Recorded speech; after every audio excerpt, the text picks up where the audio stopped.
Good morning. Bonjour. ¿Cómo se va? Ni hao. Hola. Bienvenue. Wan Ying. Bienvenidos.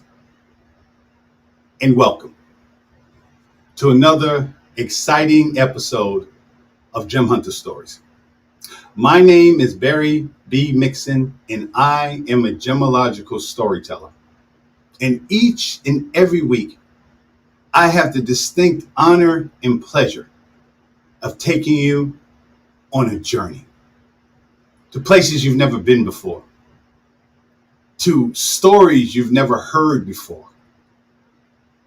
Each week, I get the unique and incredible opportunity to take you on an adventure into the art, science, history, and magic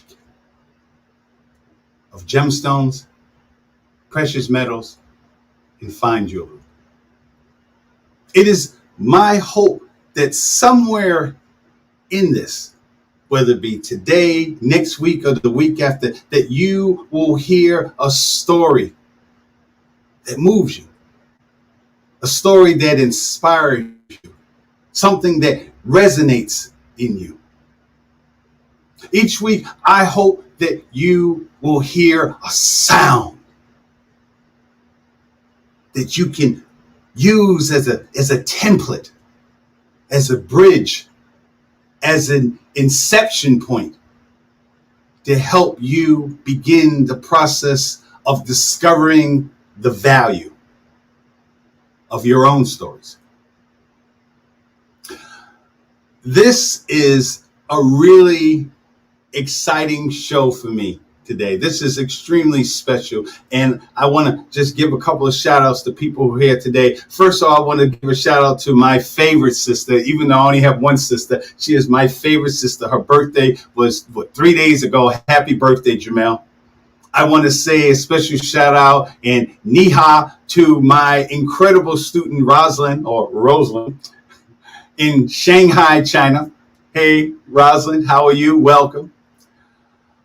And to all the people who are born on this month, thank you. Thank you for being here on this special episode of the Gem Hunter Stories.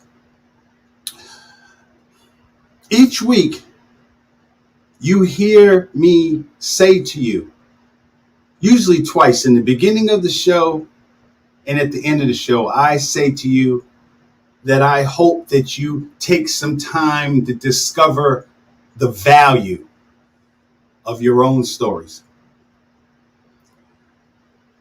And when I say that, I always think to myself, you have to reflect back.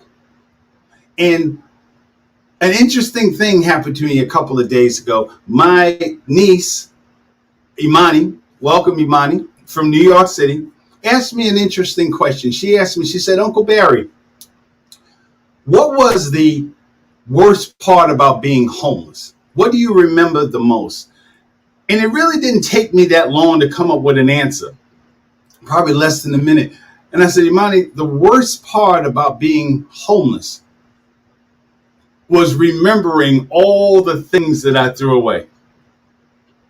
That half-eaten sandwich, that sweater that was just tattered and frayed, just maybe a little bit of the sleeve, maybe it had a little hole in the elbow. Why did I throw that away? I remember being so hungry one time. Where the whole concept of starvation became more present in my mind. And I remember lying there just cold, freezing cold, and being so hungry. And the only thing that I could think about is that bowl of chicken and broccoli soup.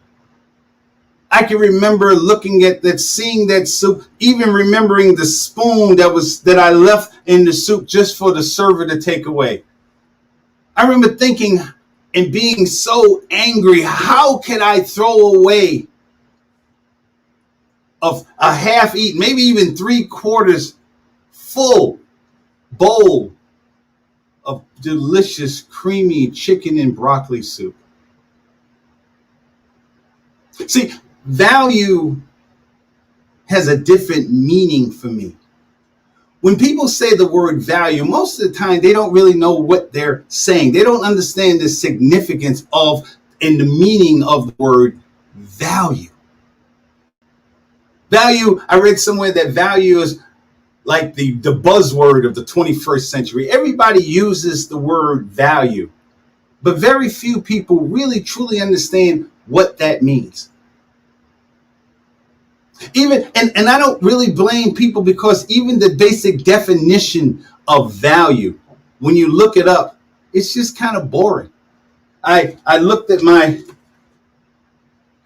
dictionary, my Webster's New World Collegiate Dictionary. In value, it's found all the way on page 1599, 1569, value. And it just talks about how the quality of thing according to which is thought of as being more or less desirable, useful, estimatable, important. The worth or degree of worth. That doesn't tell you anything. Value is one of the most important words that you can truly understand in your life. So I am so excited about today's show, because today I am not only have an opportunity to see an old friend after 40 years, but I get an opportunity to fulfill a promise that I made to God so long ago. I told God that if I ever got out of homelessness, and I want you to understand that when I made that promise to God, I was truly at my wit's end. I thought the end was near. I had no clue on how I was ever going to get out of this, but I made a promise to God that if somehow he was able to get me, she was able to, I think God is a woman, that if she was able to get me out of homelessness, that I would spend the rest of my life helping people to discover the value of their own story, of who they are. See, when most people think about value, they're not really talking about value, they're talking about price. So when they buy a gemstone, what they're really looking for is the lowest or cheapest price. As an appraiser of gemstones, I've learned a long time ago that value is so much more than that. When you look at a gemstone, if I was to appraise this piece, which is the slogan and the logo of the symbol of the gem hunter, I would have to look at it, and I would have to first examine what it is. What is it? Are those really diamonds? Are they natural? Are they synthetic? Are they imitation? Is that ruby, sapphire, citrine, emerald? Are they real? Are they treated? Are they synthetic? And once I have all that information, where did it come from? How is it made? Is this custom made? Is it just machine made, part of just some factory layout? And once I get all that information, then and only then can I tell the value. As I say each and every week, nothing has value without a story. And when you begin to understand how important value is a magical, or value will change your life. And I'm not just saying that. There's no hyperbole to that. I am an example of that. Value fits into every aspect of your life. Your job, your career, your education, your home. When you value something, you tell a story. You are capable of telling a story, because when you begin to understand the meaning of value, value makes you go back. Value makes you go back and look at your life, because the only way you get to understanding value is that you have to go back and tell a story. And when I say tell a story, I'm not talking about just the people in front of you. The most important person that you have to tell a story to is that person that you look in the mirror. That person that you see every day in the mirror. That's the person that you have to tell a story. And from that story, you will reach what value means. What is the value of that moment? If you are in and those of you who have watched my episodes of the past know that I make the analogy between gemstones and people, but I always and can more clearly make the analogy between gemstones and women and gemstones and relationships, because it's right there. I had a conversation. I have two women that's in my life that both of them are named Crystal. And I was talking to Crystal Waters the other day, and I told Crystal that when your name is Crystal, not Ruby, not Sapphire, not Sapphire, not Emerald, when your name is Crystal, then there should be an expectation that not only are you a gem, but you, because you're a crystal, that your value, you could be a ruby, a sapphire, an emerald, a peridot. You are a crystal. And I had said the same thing earlier to Crystal, my fellow high school, Jamaica high school graduate, Crystal Bodie Smith. Hi, Crystal. When you understand what value is the foundation. Everything comes from value, your relationships with everything. And when you begin to think about value in those other terms, you'll see it all around you. You'll understand it from the music that you hear, the lyrics, from the television show, the programs. As most of you know, that a lot of the inspiration that I get out of telling my stories come from either television or movies I've seen or music that I've heard. And as I was thinking about today's show and just the magnificence of what's going to happen today, I was reminded of an old Star Trek movie, one of the greatest Star Trek movies ever, The Wrath of Khan. Those of you who know I'm a Star Wars fan. Yes, I am a huge Star Wars fan. I am a Jedi, but I began my understanding of science fiction from Star Trek. Star Wars was really more about the story of Anakin Skywalker and the journey that he took, but Star Trek was really about people. It was about relationships between people, whether it be humans or aliens or Vulcans, things of the, and The Wrath of Khan was a beautiful example of not only friendship, but also brotherhood. Those who didn't see the movie, I want you to think about, or this is what was happening. There was a television show. Star Trek started as a television show in the 60s. And there was one episode called The Wrath of Khan, where Ricardo Montalban, remember him? He was the very suave, debonair guy that would talk about rich Corinthian leather. And we'll talk about that later on, but that's what he said. He was Khan, who Captain Kirk had defeated years earlier. And in this movie now, he was back. And I won't go into the whole movie, but you know how Hollywood is. Khan was close to destroying the USS Enterprise. He had stolen this special technology and set it to detonate. He was so angry. so hateful because Kirk was responsible. He felt that Kirk was responsible for the death of his children and his wife. So he hated Kirk. So he set this special weapon to detonate, which would have caused basically a supernova, which of course would have destroyed everything in that part of the galaxy.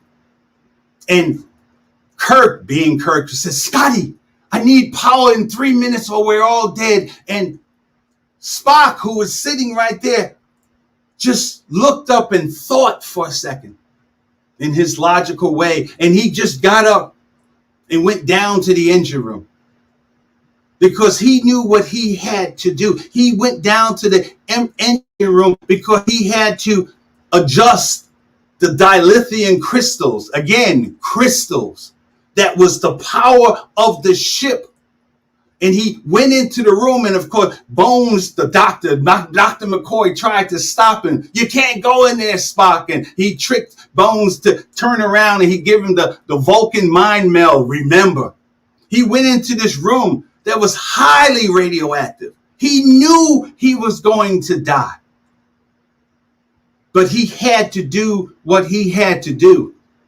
And of course, this being Hollywood, he goes in there, he puts his hands into this highly radioactive thing, knowing that death was sitting there every moment that he was there.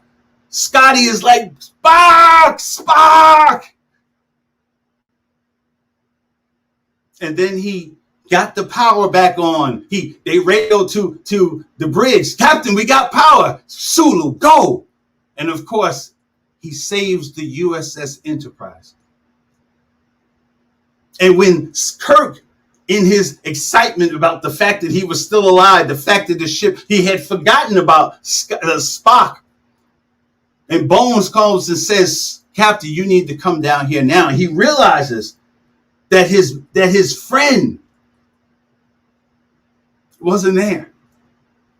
He goes down to the engine room, and there is Spock dying. And the first thing, radiation poisoning is already taking over his body. He walks into the wall because radiation blindness is already taken away his vision. And the first thing that Spock asked, the first thing was, is the ship okay?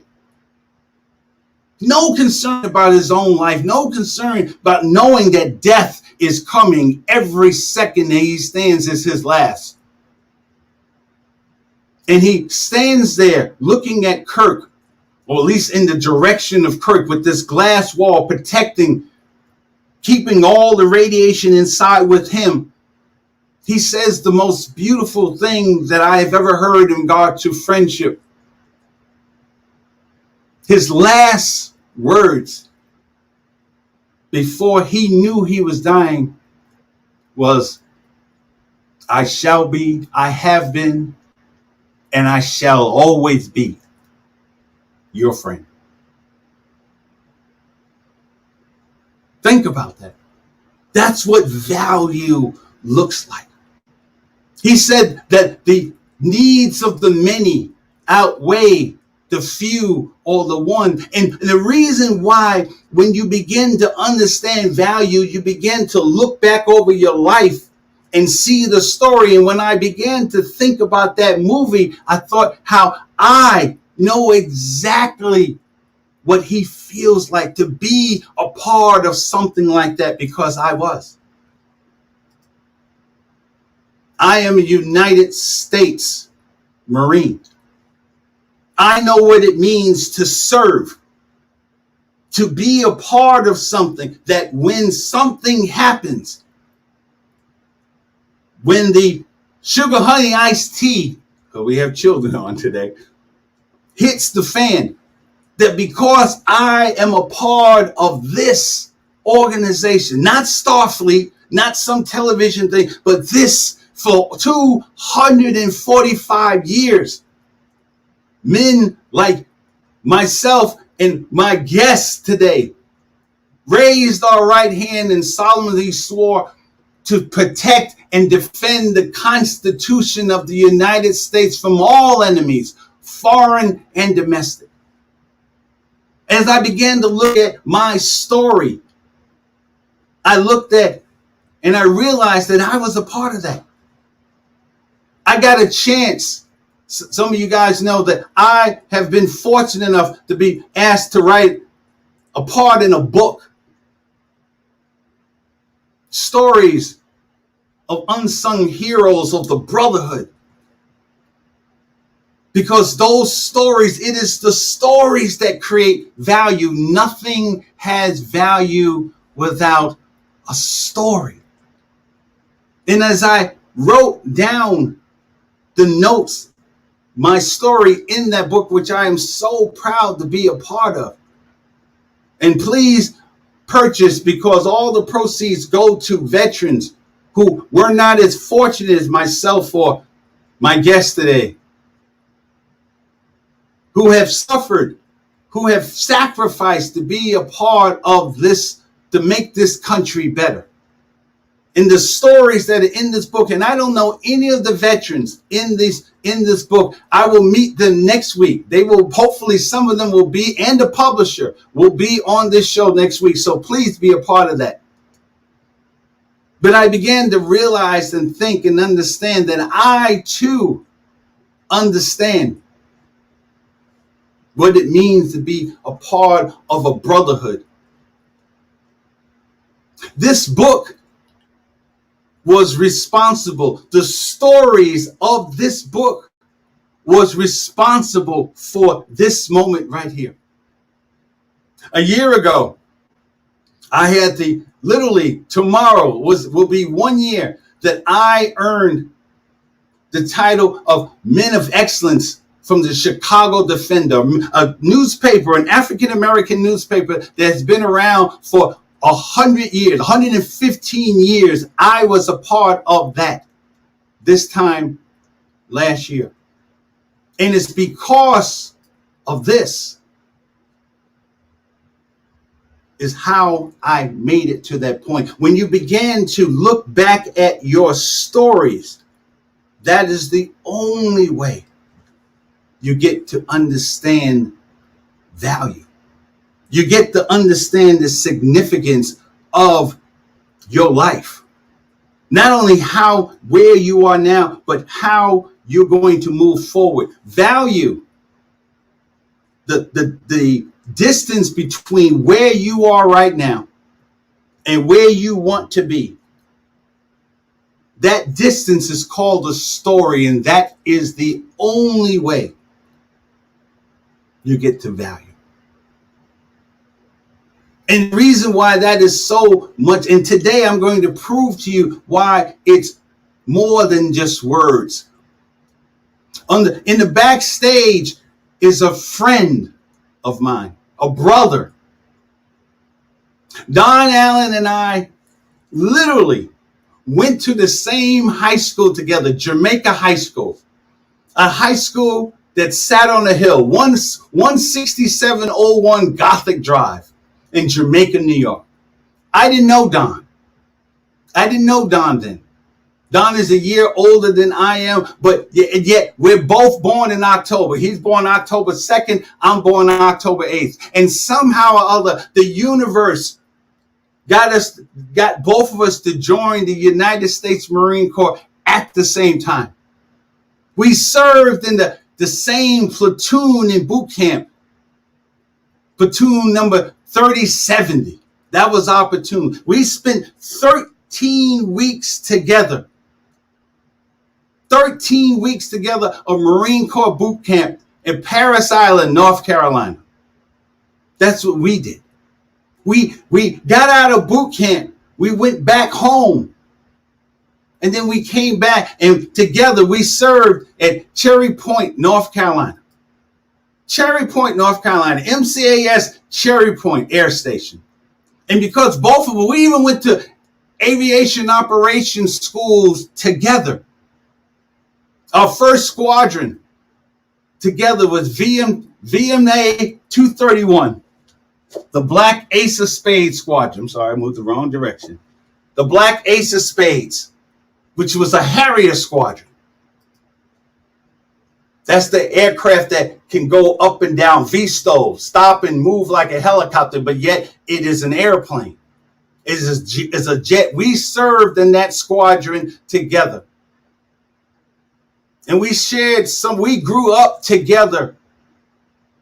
I joined the United States Marine Corps when I was 17. I turned 18 in boot camp. And today will be the first time in 40 years that I have seen this man, physically seen this man. We've talked, I think maybe once, twice, briefly.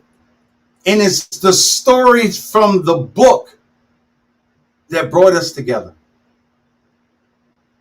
We were talking about, and there was things that I didn't even realize about him. And I was just thinking about how incredible it is to be here 40 years later.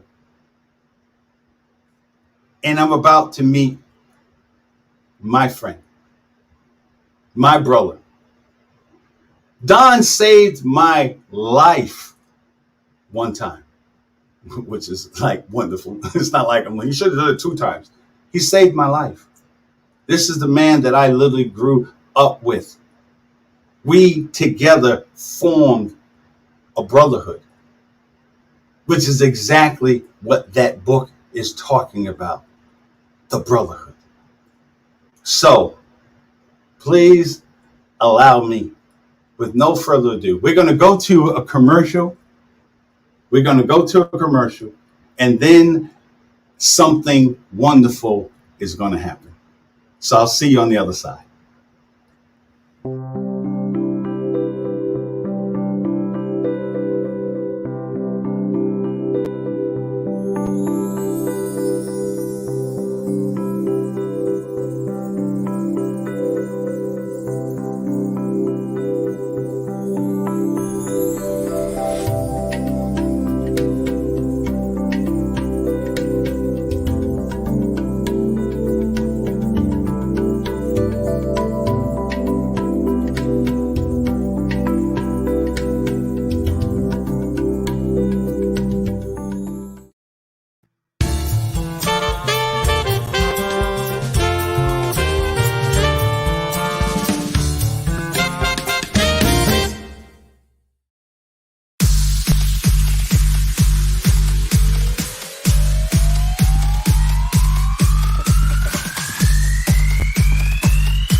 All right.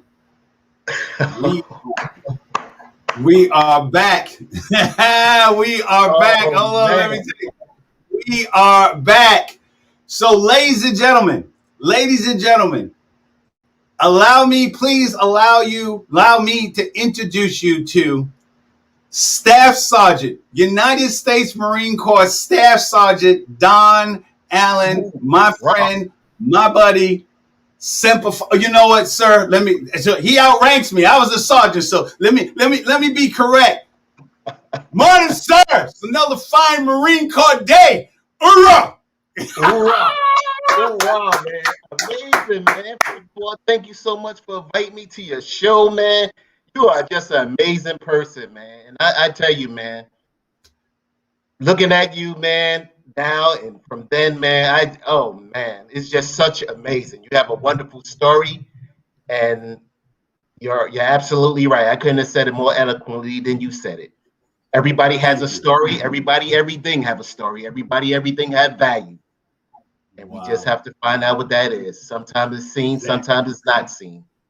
So, man, That's I the just thing. thank you. I just My thank you, pleasure. my brother. And That our friendship, man, over 40 years, man. Some people can't 40 be friends years. for 4 minutes, man. 40, 40 years is exactly. 40 incredible. years. We grew up in the same area, went to the same high. I mean, we shared. In fact, Don, I was telling Don the other day, Don saved a life. Actually, he did it twice. The first time the first time Don saved my life, true story, we were stationed together, like I said, in VMA 231. I was so, oh my God, we were so brand new. And we went to, drugs are used in the military. And we were in this squadron where there was like a whole lot of like dope heads. We won't get into that. And they thought because I was so straight laced and clean cut and everything else, and I wanted to be perfect. They thought I was a narc. They did because I was talking to the master sergeant and gunnery sergeant. And Don and a friend of ours, Alfred Boozer, found out that there was this whole plot to kill me. Literally, I'm to kill me. I had found out eventually they had worked it out where they were going to kill me for, first it was money, then it got down to a pack of cigarettes. A pack of cigarettes. And Don and Alfred Boozer saved my life. Saved my life. But I want to ask you, so Don, the book is about brotherhood. What did the Marine Corps mean to you? When you joined, what did that mean to you? Wow, when I first joined the Marine Corps, it was just a life-changing experience, I joined because someone seen value in me. This one young lady, her name was Lottie Young. She looked at me one day and she said, "Why in the world are you hanging around with these kids out here? They ain't doing nothing but drugs. They're going to end up in jail. They're going to do this. They're going to do that. You're so much different than them." At the time, I was like a little inspiring artist. I wanted to draw. She said, "Why don't you go to school? And matter of fact, why don't you join the military?" So I joined the military. And when I got back from boot camp, that woman cried like I was the only son that made it. Wow. Was just that was the best time in my life, to be honest with you. It changed Wow. me, it developed me in so many ways. It taught me about being a man. In fact, they used to have that commercial back in the 70s. It says, "Send me your boy and I'll send you a man." Yes. And Yes. it just built so many great relationships, the brotherhood. Amazing. Amazing. This is and just to let you know, this Don, I wore this for you. You know how you buy something you don't know why you're gonna buy it, and I thought about it. This is the first time I wore it. United States Marine Corps, United States MC Marine Corps, United States Marine Corps Boot Camp, Paris Island, 1978. That's us. That's us. That's us. So let's have what was the name of our drill instructors in boot camp? What was the name of our drill instructor? We had Staff Sergeant Murray, who was our senior drill instructor. We had Sergeant Lukey and drill instructor Sergeant Flood, who I will never forget. That dude was out of control. But even him, the things that he did develop us to be better people. There's a story, and there was some value in what he did. He had a reputation for being the best drill instructor as far as drilling people, and he didn't want to lose that. Yeah. So, and what happened when we lost? Tell them what happened when we lost. When we lost, do you remember what happened when we lost final drill? When we lost final drill, there was heck to be paid. He went up to the barracks and he threw over the garbage pails, filled them up with bleach and pneumonia, made us mop it all up. He took our foot lockers and dumped them on the floor, and he said, "You got 6 seconds to pick it up. 5, 4, 3, 2."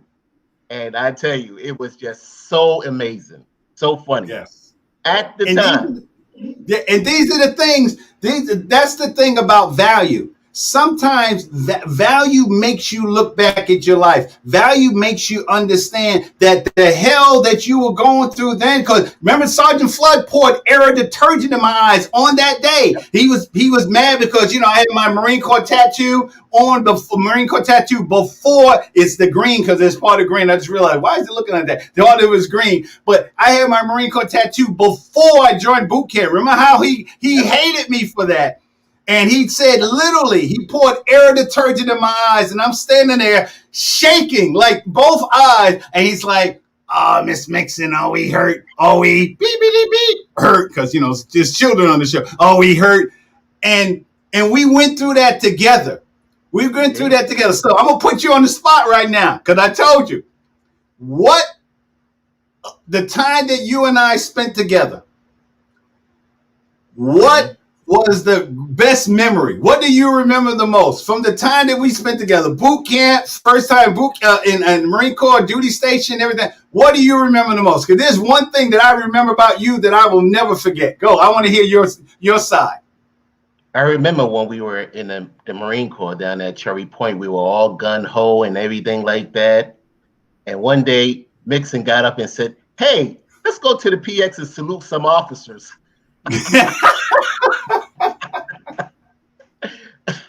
Oh man, we were. I mean, I remember Don and I literally mapping out. Now we were both. I was 17, 18. He was 18, going on 19, and it was like we were mapping out the next 30 years of our lives. And I remember both of us like crying, like we gotta retire at 40. What do you mean? I'm only gonna be 50 years old. I mean, like, what? It was insane. But the thing that I remember was along that line.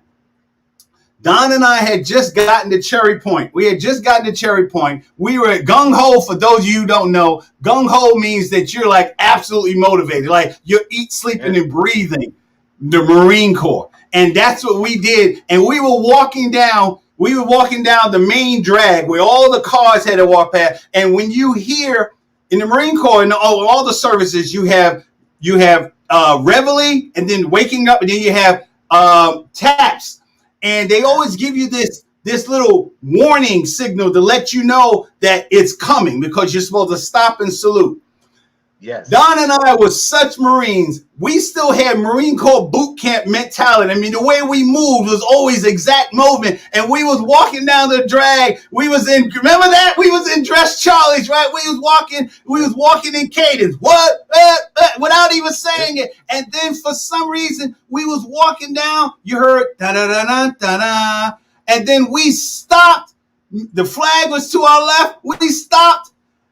Got into attention. Left face together. We was in total sync. I mean, we were the silent drill team. And then we said, ready, two. I mean, we popped the salute so tight, I thought I broke my arm. I mean, it was just that awesome. And then taps, we stood at just perfect attention. Perfect attention. And then together without even saying anything. Ready, two, boom, together. And we kept walking left foot first. And remember how the whole audience, the whole crowd line of cars just started blowing. I mean, we were like the ultimate Marines. Yep. We were the ultimate Marines. That's what value means. That is definitely value.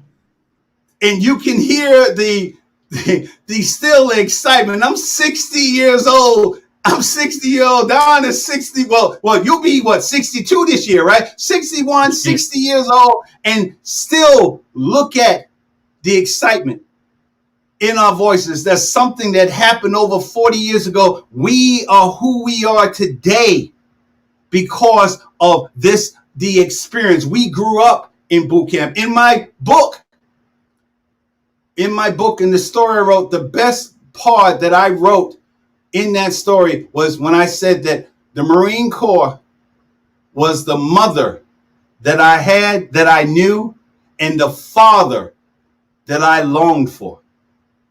Awesome. How did the Marine Corps change your life? Well, the Marine Corps changed. What are the things the Marine Corps did for you? It made me a better person, actually.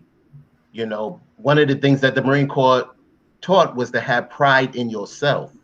Mhm. You know, so a lot of people, they don't have pride in themselves. You know, they don't know what it is to have pride in themselves. So the Marine Corps taught me that. Marine Corps taught me a lot about being organized. It taught me a lot about what different relationships mean. You know, calamity. It was amazing, amazing experience, and it was just a place where there's so many lessons that you can learn from the Marine Corps. And Yes. again, it Yes. just was one of those the best time in my life, the very very best Wow. time. Wow. And it was crazy. I mean, when people say that, when we say that, when you under, just like with gemstones, when you see a gemstone, when you see a gemstone, what you're seeing is the finished product. You're seeing the finished product. You don't get a chance to see all the trials, the digging in the dirt, the soil, the millions of years that it took to process it. It didn't see the guy who was standing there with his shorts and water up to here digging out that gemstone. You didn't see that. You don't see the process as how it's being cut and fashioned. All you see is the finished product. So what you're seeing, those of you viewing today, and thank you again for coming on, what you're seeing is the finished product. Don and I are United States Marines. And if this country called, I think it's safe to say, even though I'm talking to my senior officer, but I think as a sergeant in Marine, I think, and it's safe to say that Staff Sergeant Allen, if you got the call today saying that your country needed you, what would you do? I will be there for this country. There I you will go. be there to support, defend the Constitution of this country. No questions asked.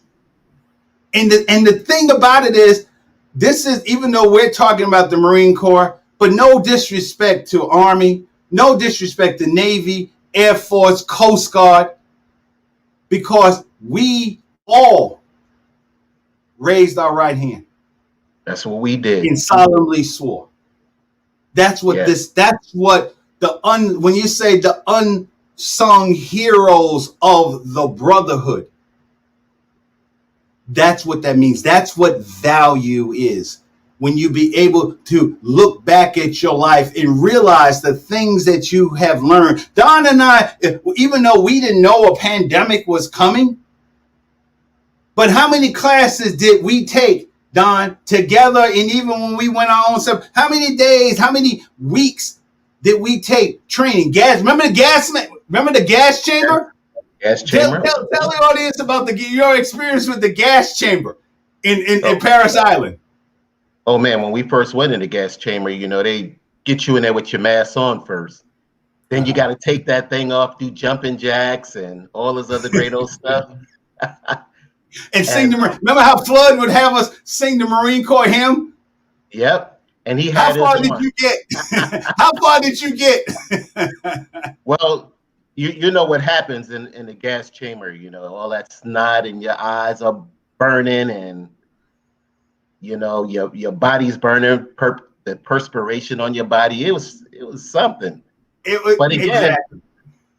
you know, all those things that occurred in boot camp was just amazing on how it impacted our lives. You know what I mean? And those did you experiences. know it? Did you know it? Did you have any idea Not that at the time. the craziness that we went through? And it was crazy. Remember, what was the day in boot camp? Did you ever? Can I remember the day when I just said, you know what? Why did I even do this? Was there any time in boot camp, 13 weeks, guys? Was there any time in boot camp where you really started to question the sanity of joining this organization? Did you ever have any days like that? You know what?